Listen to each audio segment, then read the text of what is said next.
అవును నించుంటే బాగున్నది అప్పుడు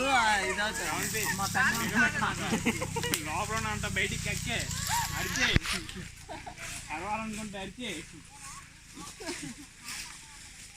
ఇక్కడ కూడా అంత ఫాస్ట్ మూమెంట్ లో ఫోటోలు కూడా గట్టిగా ఆగినప్పుడు తీసుకోండి గట్టిగా కొంచెం